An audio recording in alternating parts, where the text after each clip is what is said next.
Coastal Radio DAB. You know, I absolutely love original, especially when I'm playing tracks as beautiful as that. Everybody Needs Somebody by the amazing Rob Lee. Check him out on social media. He's got some great tunes out at the moment. His self-penned album, Rob Lee, available on all streaming platforms. I'm delighted to be joined by Dom Glynn at the British Country Music Festival this afternoon.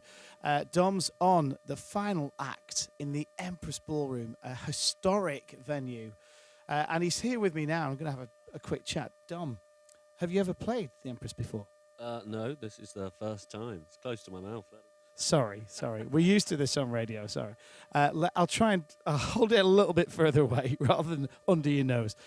Dom, so never played it before. You're going to have a wonderful time in there because it is, like I say, a historic room. Many acts have played. The Rolling Stones have been in there. Yeah, it's a great place. Tell me a bit about you. Tell me a bit about your music. What brings you here today? Well, we play honky-tonk music, me and my band. Drums, bass, guitars. We kind of, love that sort of 50s style, Johnny Cash kind of era, and we're doing our own thing, though, writing our own songs, and I think we've got our own sound, and yeah, it's just a bit of a kind of rowdy, upbeat, fun time. When did you start? Were you always into this genre, or did you start somewhere else?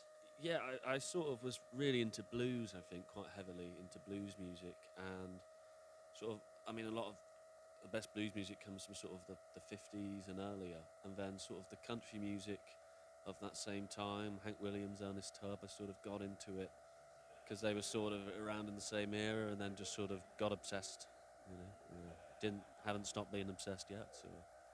So I take it 50s era.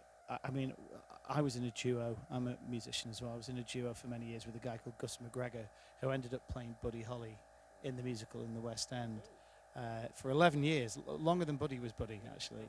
But are you a fan of Buddy? I like Buddy Holly, yeah. It's funny, that story, because Waylon Jennings played with Buddy Holly, didn't he? Do you know that? Yeah. And the whole, which is a pretty just cool... bit of on his CV, some bit of the trivia. But yeah, I like Buddy Holly. But yeah, it's kind of like Hank and Johnny are kind of my main guys. It's a bit on the nose, isn't it, for a country guy?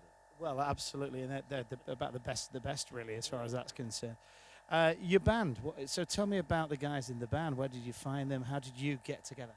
Yeah, well, me and Jack, who plays bass and sings the harmonies, we've been playing together for about 5 years. We both would play a lot at this place in Camden called Spiritual Bar, where musicians play and hang out all the time, and there's a real sort of collective community, and we knew each other from that, made a record together and started playing together, and we're sort of best buddies, and then Roman, who plays drums, we met him there as well. We needed a drummer, and he sat in randomly on a gig and just killed it, and it was like, all right, you want to be in the band? And it was as simple as that. And then Laurie, our guitar player, funnily met him through Instagram. He was just posted a clip of him playing over one of my songs, and I needed a lead player, so it was like, you want to play? And then he turned up and he knew all the songs and just killed it again. It was like, all right, this works. And then we were on the road about a month later. So, yeah, it was kind of bumping into everyone in a way, Kind of quick process. Do you find then that living in London is the place to be for your career? Well, I can't really compare it to all the other places because I haven't lived there, have I? But London is great because it's a good place to try and make a living as a working musician because there's enough bars and venues you need people to play. But then, yeah, it's great. It's got loads of great bars to kind of play in, loads of grassroots venues to play in if you've got a band and you're kind of learning your chops and whatnot. I agree. I mean, I think if you're into a genre, if you're into country or Americana, then there are more options, of course, more than probably anywhere else in London. Yeah, I reckon so. I mean, there's a great bar in Highgate in London called the Dukes of Highgate, a little honky-tonk bar, and we play there once a month. And I don't know, not to my knowledge, there's a place like that anywhere else in the UK. So you've got a great set today for everybody lined up. You're finishing the festival, really. It's going to be the last act, I think, on.